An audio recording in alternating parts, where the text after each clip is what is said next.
Dan juga daya dobraknya dari Savero. Itulah pentingnya respect band teman-teman ya. Kenapa Jason? Maksudnya di game pertama nggak dilirik sama sekali, tapi setelah itu selalu positif. Dan sebenarnya itu juga salah satu hero-nya Rin. Rins banget gak sih? Iya. Respect. Kale ya di perspek sama Ararkio. Loinya? Ya itu hero yang seenggaknya bukan hero patung buat idol. Dan gak cuma itu, ini bisa flex buat Dairen juga. Iya, dan juga kayak Loi tadi di sekalinya dilepas sama RRQ juga bukan jadi sebuah masalah yang besar tadi. Ketika dia punya jawaban Selena, kenapa harus overthinkingin si Louis? Kenapa kacang, why Iya. not? Kayak Gio nih lama-lama Oh, iya. nih. Itu orang kan lewat. Oh, pantesan. Oke. Badang nih, tapi udah mulai di-secure. Dan kita tahu ya, history Badang, Nicky Boy, pasangan ini seperti apa. Dan Masih. Gak ada ya trauma-traumanya ya? Gak ada. Orang menang barusan, Betul. aman aja. Tapi masih mau nggak? Bisa Tergantung, jadi. biasanya tergantung dari pick-pickan Ararki. Karena dia Lihat dulu second ya. pick juga kan. Ini mau joy lagi kah? Aku merasa apapun yang diambil sama Ararki bakal direct sama Lucas sih. Di 3. Di 3. Karena dari tadi malah Onyxnya kan yang nutup dari Lucas Utsujin. Atau ya jangan-jangan mereka emang gak ada niatan buat main Lucas, tapi mereka tetap main Lucasnya. Dengan tujuan nanti mereka bakal coba buat matiin Joy dengan Fredrin. Buat Selena lagi. Selena Itu dia lagi. jawaban ya. Selena main game main early, buka dia vision.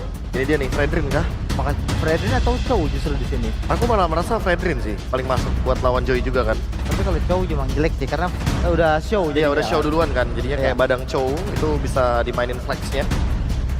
Oke. Atau mau ambil gold lane-nya dulu sekarang. Bisa kok. Bisa, Iya, bisa. Granger, Tapi hari udah nggak ada Granger kayaknya. susah sih ketemu Joy. Mending Iritel sih lebih Iritel. sekalian ya. Ya mungkin hero yang lebih secure juga kan dan bisa menghindar dari Joy juga. Iya, bisa purify juga kan ini. Kayak penting nih purify di. Karena ada Purify. Nah, tapi Iritel tuh ngacir juga kan kalau mau gabung sprint. Itu dia. Dan yep, Iritel ya, benar jawabannya dia. Nah, berarti next questionnya Onyx sadar nggak nih kalau misalkan RRQ open banget buat main Kalea dan Beatrix? KB. Ya, Kali ya Beatrix. kita tahu lah ini mungkin mostly nggak bakal banyak yang bawain Purify. Sekalipun ada Purify pasti bakal di-trigger terus sama Ido kan. Nah, Kayak gimana caranya nanti Beatrix bakal main nempel sama Kaleanya. Atau justru Granger ya di sini dibuang karena tadi Pokemon dari tim Ararki lumayan sukses bisa dibilang ketika masuk mid game ya. ya walaupun match up di lane-nya agak susah. Agak-agak Ya, susah, tapi kalau iya, di teamfight dia kalau udah ada tambahan badan di depan, udah ada yang kayak ngumpanin juga kan. Granger mah nyayu. Nah, yur. Tapi di sini respect band. Ya, karena Iya. balik lagi kan Kalea EXP itu RRQ waktu itu mempopulerkan juga. Pertama kali kan Iya, jadi jangan kaget kalau misalkan ini sebenarnya flexible pick dari Kalea. kali ya EXP ya. Gak rugi-rugi banget juga buat Onyx nge-ban pick dulu di sini. Hmm? Daripada dia overthinking ini ya udah Betul. buang aja. Buang aja udah. I am not the only Oke, one bound by obviousnya ya these ternyata ya. Obvious, yang baru kita obrolin loh tadi. Kayak dari kita ya ini dari panelis ya teman-teman ya ngerasa kalau misalkan Poviousnya malah jadi nggak works gitu loh tadi di game yang ketiga. Yap. Atau EXP apa yang potensial untuk megangin Joy? Joy. Iya, ini kan Kalau aku mikirnya kalau misalkan buat EXP ya mending cici sekalian kayak ikat aja kalau misalkan emang Joy-nya bandel. Biar nggak bisa kabur. Biar nggak bisa kabur pakai Rhythm of Joy. serimpet Kak Yoyo ya. Iya, tapi ya itu balik lagi dia harus force ke hero tank jungle-nya itu loh. Atau enggak yang cece-cecenya manja gitu loh. Jadi bener-bener mata dia tuh cuma Apa di tuh Joy. Mas? Ya udah, Cece Badang manja? EXP. Badang manja Badang EXP. banget cecenya Iya. kan. Manjalita. Berarti romnya soalnya referensinya badangnya buat badangnya Kiboy pecah ya? Pecah tadi. Tadi barusan Di kalah game kan? yang ketiga kalah dia. Nomor Iya, 100% win rate ya. Apakah Ararki nge-ban Chow di sini atau dia justru See melihat value in me? Itu Fredrin, bener kan? You should. Karena badangnya bisa di EXP, badangnya bisa damage. ya daripada mau buang satu mendingan udah matiin sekalian jungle-nya Itu aja. dia. Ya Fredrin juga lumayan kuat ya kalau misalkan lawan Joy di early game. Ya, Dan Joy pasti bakal repot banget buat farming nanti. dia juga nggak takut buat ambil-ambilin trap Selena. Ya. Ini bakal jadi pick yang harusnya bakal muncul untuk Lutfi sih. Hero badan kah? Langsung Chow kah? Hero badan apa Gatot? Hylos. Makan lele pusing. Ya Hylo sih Kuda jalan kaki banget pasti kuda. bonyok ya, cuma pasti Iya. bonyok ya, guarantee. Pasti bonyok. Oke. Tapi bagus buat si Onyx ya Hylos di sini karena ya Loi-nya ini kan. gitu. Cuma ya balik lagi considerationnya apakah nanti badangnya tetap bakal jadi tank gitu. Wah. Kaja. Ya, exactly Kaja buat menghentikan Joy. Nah, bentar. Efek suppress. Kajanya juga masih flex ini. Iya. Ya mungkin emang terakhir kita ngeliat referensinya di Kairi kan. Iya. Tapi lagi dan lagi ini konsep lumayan bisa Anomali katanya. betul. Katanya. flexnya banyak Kata gitu Jiwa. loh. Gak tahu ya, apa? aku ya feeling kayak last picknya bisa Pakito tiba-tiba gitu loh. Karena kita tahu Damage ya? Joy di tinju sama Tinju. jabnya Pakito. Iya benar. Itu kena burst luar biasa damage-nya.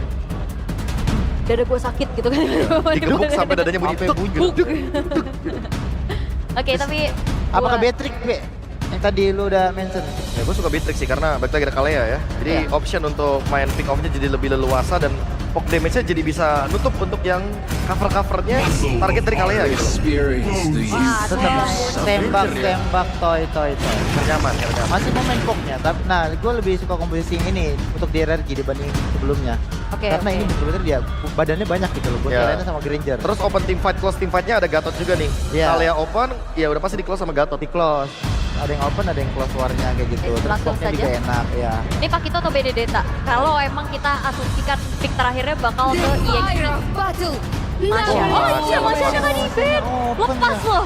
Kita baru sadar. Diganti Harit ke Masya. Ya. pengen yang di festival dan juga di dalam kita berikan MPL Velodrome pada tepuk tangannya. Biarkan Rawamangun mendengar betapa gemuruhnya di Royal Derby match kali ini. Let's go to the lane of down. Match point masih di Onyx. Satu langkah lagi menuju ke MSC. Tapi jangan salah, sang raja gak gampang memberikan tiket tersebut. Masih ada halang rintang, draft yang berbeda, konsep yang akan lebih agresif.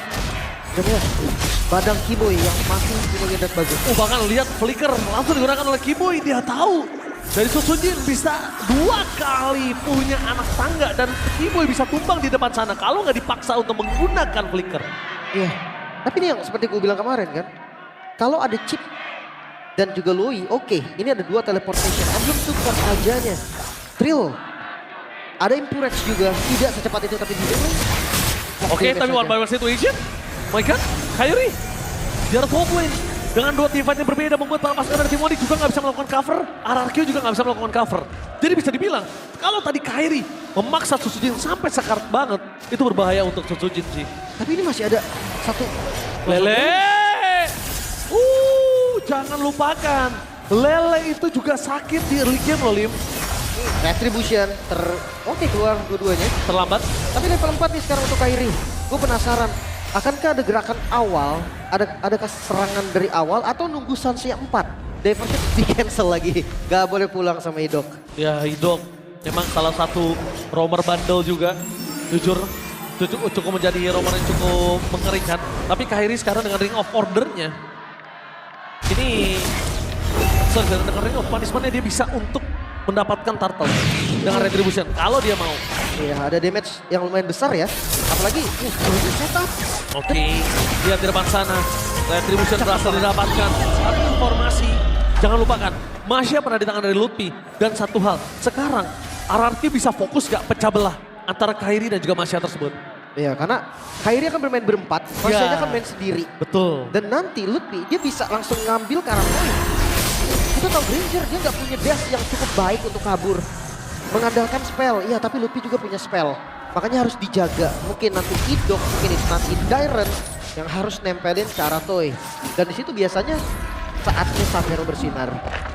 Oke, di balik itu semua, kita menyaksikan ini agak cukup unik. Invasi jungle-nya, ini juga nggak ada hentinya. Lihat Kairi bahkan dia tahu dia nggak mau ngasih sedikit pun chance dari Susujin untuk bisa nge-invite.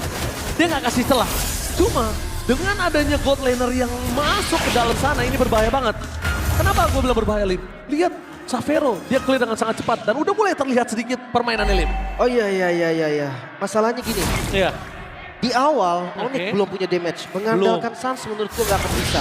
Oke. Satu item setidaknya dari Lutfi diajak tim fight baru bisa. Nah, Lutfi ini terlihatnya juga sedikit-sedikit gitu loh. Berbahaya, gak maksimal. Kalau dia terlihatnya maksimal mungkin bisa dikomit. Tapi karena kelihatannya oke muncul, gak ada sebentar, Benar. hilang lagi, split, muncul, hilang sebentar. Jadi untuk RRQ dengan tidak adanya Loi atau tidak adanya chip, dia gak bisa respon cepat. Belum kelihatan semua ya. Dari powernya atau potensinya sebenarnya udah mulai kelihatan. Iya. Tapi itu kalau udah jadi item pertama, emphasis kalau- ini jadi kunci loh. Tapi kalau kita lihat film, sambil kita menyaksikan, visionnya jelas Kalau Lui-nya dapat. Kalau Lui-nya nggak dapat vision, ini nggak jelas sama sekali. Oh Lele. Nah, connect. Dan hati-hati loh. Target dari diversion bisa jadi tidak ada initial trap-nya. Heptasis sudah jadi. Tapi kondisi kali ini, walaupun kita melihat Arakio awal jalannya mulus, tapi beat to the late game jangan sampai dilupain Lim. Itu dia diversion. Oke, langsung ada dispersion di belakang sana. Lutfi menuju ke arah seorang Sujin. Di zoning out begitu saja. Tapi nampaknya Keyboy hampir termakan. Para pasukan dari tim Arakio mendapatkan Lutfi. Dan bahkan Lutfi melakukan distraction dengan sangat manis. Tapi sedikit sayang. Retribution Kairi. What a steal total from Kairi. Sebenarnya yang setup Onyx juga loh. Dan distraction dari Lutfi tadi gak sempat ternyata membeli waktu sampai Turtle diamankan. Dan Savero balikin kadang.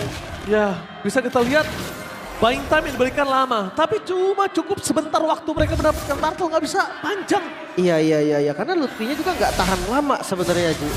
Dia 1 bar HP langsung hilang. 2 bar. Dan tadi sampai spellnya loh yang dibuka. Flickernya udah nggak ada.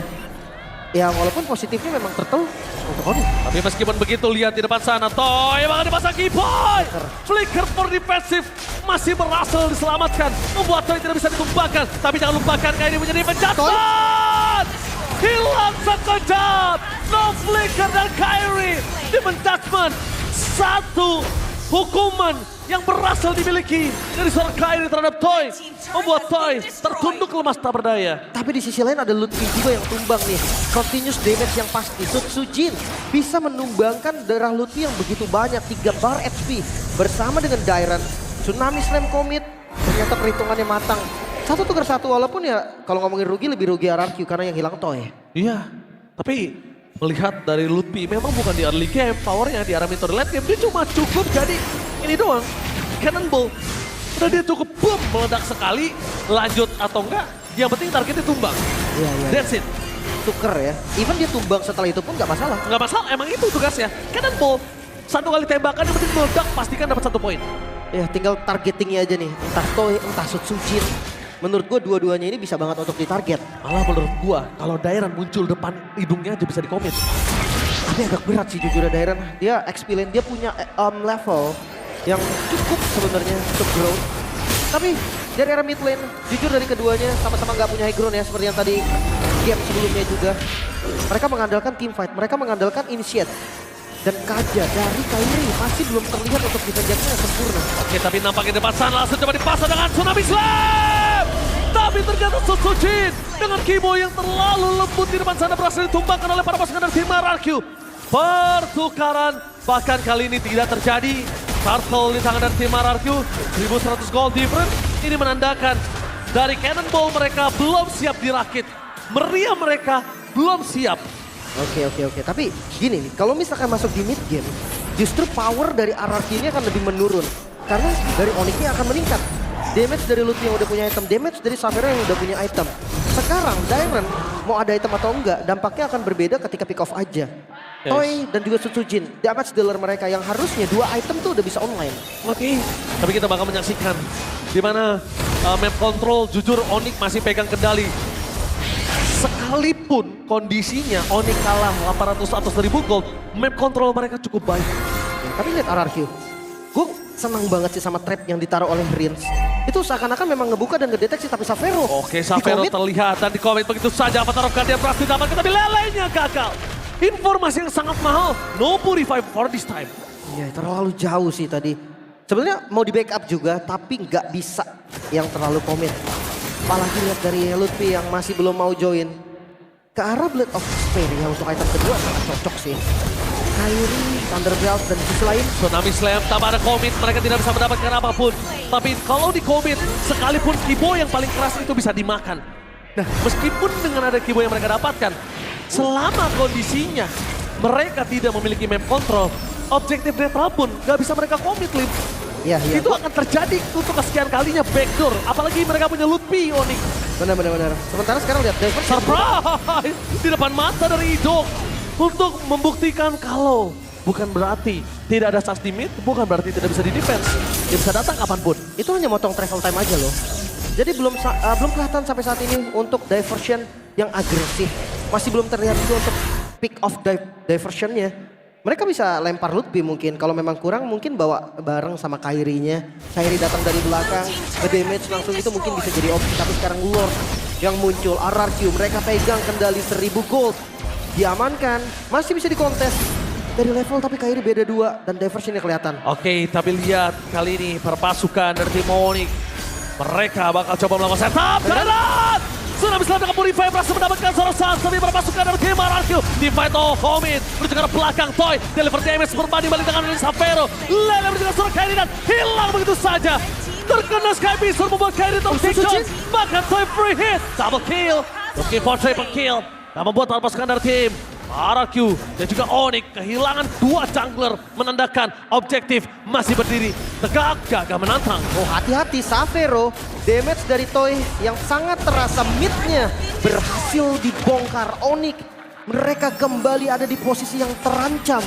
Team fight yang kembali diunggulkan oleh RRQ, pertukaran yang gak adil untuk Onyx bahkan sekarang. Dengan vision yang lebih luas, RRQ mereka bisa pegang kendali, Lord bisa mereka setup kembali. Akhirnya RRQ, sang raja, berhasil mendapatkan vision yang jelas dengan adanya mapping control di hadapan top lane yang selalu dikontrol oleh Sosujin. Itu memberikan segalanya. Tapi lihat, di balik sana, dengan adanya informasi yang cukup mahal dan Keyboy terdeteksi. Tertangkap begitu saja instant kill. Membuat permusuhan dari tim Onyx memilih harus mundur dan berhenti musim from Kairi. What a steal from Kai.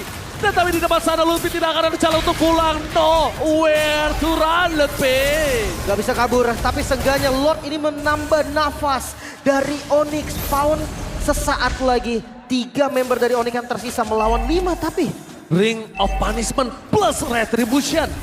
Kembali lagi, ingat di saat zaman Kaja bersinar sebagai roamer, Kaja salah satu roamer yang aktif untuk steal objektif. Betul. Dengan Ring of Punishment-nya.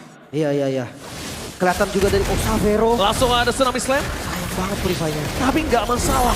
Dengan kondisi mereka yang memiliki Lord itu nggak masalah. Bahkan itu menandakan informasinya kalau Onyx tinggal ngeredam agresivitas mereka. Tapi kalau lu perhatikan dari goldnya, ini malah untung RRQ. 1.500 dari gold keuntungannya sekarang naik jadi 2.200. Dan pertanyaannya adalah gimana cara Onyx untuk melakukan push? Gak ada Purify untuk Xavero. Artinya Xavero bisa menjadi target utama nih. Entah itu Direct, entah itu Idol. Tapi lihat distraction dilakukan apa kan dia. Hidung dari belakang sana dan berhasil menutup jalan para pasukan dari tim Onyx. Dengan adanya diversion dan itu dia. Sas, Sur, and Travel berhasil menyelamatkan Onyx dari gempuran yang mereka miliki. Oh, tapi tapi mereka top lane-nya. lupakan di atas top lane. RRQ. Minimap tidak terlihat akibat team fight yang cukup besar. Dan dengan adanya Lord di bawah menit 12 dapetin 1 turret base itu mahal harganya. Dan worth it ditukarkan oleh Xavero. Itu dia, apalagi next Lordnya ada di bawah. Artinya top lane ini akan jadi pressure terus-menerus dari super minion Onyx. Dan ya, goldnya memang masih dipegang Onyx. Mereka harus hati-hati, mereka harus sadar team fight gak bisa diunggulin. Malefic Roar udah jadi, oh crossing ternyata. Oke. Gue kira tadi Legend Sword-nya mau dijadiin Blade of Despair. Berarti mereka miskalkulate, mereka kira dengan adanya Holy Defense Lordnya selesai. Tapi kayaknya Lim, ada gap antara minion dan Lord. Jadi minion yang pertama memecahkan Holy Defense, Lord jadi kenanya sedikit doang. Bisa jadi juga. Tapi yang pasti ya, satu best turret-nya hilang. Jangan lupa nih untuk Farden tadi kejadian anomali. Oh Tsunami Slam, no volume damage, berhasil mendapatkan 1 dengan avatar Gatot. Sosujin. Tapi begitu saja dan Sosujin berhasil mendapatkan Xavero. Lele kembali membuat seorang Kairi tertinggal dan bahkan tim Onyx mereka porak-poranda. Toy mau coba dapetin 1 point kill dan double kill. The one last man standing ada di tangan dari Lutfi. Walaupun dia tumbangkan sosok seorang Idok, tapi itu tidak berarti apa-apa. One straight push is real kan? Mau dicoba karena recall memang dari Lutfi, tapi apakah Lutfi seorang diri mampu untuk melakukan defense? 5 detik lagi untuk minion spawn. Oke, 5 detik lagi minion spawn. Clear minion mereka memiliki sosok seorang Selena. Mampukah diselesaikan dan no, mereka harus pulang. Kalau mereka maksa, akan terjadi untuk kedua kalinya Onyx menggagalkan one straight push. Ya itu dia. Vibes dari final upper bracket memang sedikit berbeda. Kedua tim yang kasih diversion Lim. Onyx tiba-tiba hilang dan ini menjadi kesempatan untuk permasukan dari tim Onyx bisa mendapatkan Lord yang mereka miliki. Informasi terlihat dengan sangat jelas. Vision yang sangat jelas ketika Toy berada di arah top lane. Tapi Sosujin mencoba untuk menargetkan seorang Xavero. Mundur ke arah belakang semua ditangkap. Dan no way! Sosujin tershutdown! Susujin harus meredam sedikit agresivitas yang dia miliki. Oh no, tiba-tiba dua member dari RRQ harus tumbang. Dan momentum ditarik Onyx. Mereka bisa set up dari Lordnya dan pre-Lord untuk Onyx. Reload. Wow. Wow, ini dia. Swipe upper bracket final. Benar-benar luar biasa. Jadi kita berikan tepuk tangan untuk kedua belah tim. Dua belah tim. RRQ butuh semangat, Onyx juga butuh semangat. Itu dia. Diversion lagi-lagi Sans masih menjadi membuat momentum. Dan RRQ harus lebih sadar dengan itu semua. Mid mulai dibongkar. Lord ada dari atas. Lutfi udah punya damage. Siapapun bisa ditabrak. Toy punya Wind of Nature tapi enggak untuk Susujin. Tapi jangan lupakan Susujin harus tahan sedikit agresivitas dia. Damage dealer yang sangat besar dan bisa dive dan itu dia surprise. So, Dilasan dalam posisi fokus karena Pes. Gak boleh apa terjadi. Savero mencoba untuk melakukan endgame. Tapi ternyata masih bisa ditutup. Tidak jalan untuk Savero. Hilang salah Susujin. Tapi ini pencara. Onyx berhasil menenggelamkan sang raja.